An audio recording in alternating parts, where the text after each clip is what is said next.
Hi guys, and welcome back to the channel. So today we're doing another little upgrade video. So as Mclaren owners, you're probably quite aware that there can be a lot of issues with the battery, and I've gone some ways to fixing that. So essentially after it failed and had given me multiple issues, I got rid of the OEM battery and I replaced it with an aftermarket one. I replaced it with an anti-gravity battery, which I've now had for a year. It has been fantastic. So it's a lithium battery. It's actually about a kilo lighter than the stock battery. But in addition to that, it's got a very good feature which kind of protects you in a way. So it's got an automatic start feature whereby if the battery gets discharged to a certain point, it will shut itself down to conserve power, and I believe it can conserve its power for up to a year in that particular state. And then there's a key fob that comes with it that allows you to bring it back to life and allows you to restart the car and get into the car, most crucially in the Mclaren. So I can confirm that I have stupidly managed to discharge it. I've used that feature and it works brilliantly. But something else I wanted to look at was the fact that the car seems to have an abnormally high current draw when it's not in use, and therefore I wanted the ability to monitor the battery, and therefore I have now purchased one of these. This is a anti-gravity branded battery monitor, and it essentially bolts onto your plus and minus terminals in the car, and then it connects to your phone via a Bluetooth app. It monitors the charge state of the battery. It will send you alerts if the battery gets particularly discharged.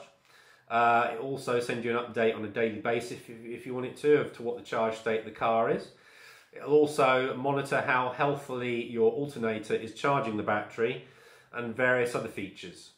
So in the next part of the video, we'll get this installed. We'll show you how we do it. It should be really, really simple. And then in the third part of the video, we'll have a look at the app and the features that it has on it. So I'll catch you in the next part of the video, guys, to see how we install this. See you soon. And welcome back what I think will now be part 2 and part 3 of the video.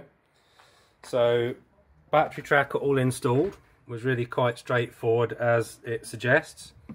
So essentially this is the tracker obviously here, and I've mounted it to the top of the battery with some double-sided 3M tape, and we've got the negative terminal connected to the negative accessory bolt on the negative side of the battery, and then I'm not sure whether you can quite see, but essentially probably not, we've got the positive terminal connected to one of the positive accessory bolts under the protective cover here, and then we've cut a very tiny notch in the protective cover to feed the cable out back to the battery tracker.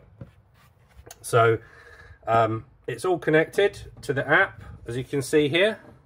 So we've got quite a cool little animated charge display with a graph displaying your time and your voltage output. So it's currently outputting 13.15 volts, which is about normal for a lithium battery. And then you've got other options here where you can do a crank test or a charge test. Not going to do those now because we haven't got the engine running, but then we've got different options on here. So we've got daily power notification activated, so that will transmit to the phone if the phone's within range. I think it's about 15 meters. So as long as the car's parked at the house, I should get that as to how much charge there is in the battery. Any alerts as to abnormal cranking, i.e. when the car starts, and power alarm. So essentially we get an alert if the power drops below a certain point. And I think we can actually set those parameters. And then there's some other setup options with regards to firmware, the version type, and the Bluetooth connection. So yeah, seems like a really good gadget. I shall be obviously using it on and off and seeing how well it works over the next few weeks, and I'll probably mention a little update on it in another video at a later date. Alright, take care guys, I'll see you again soon.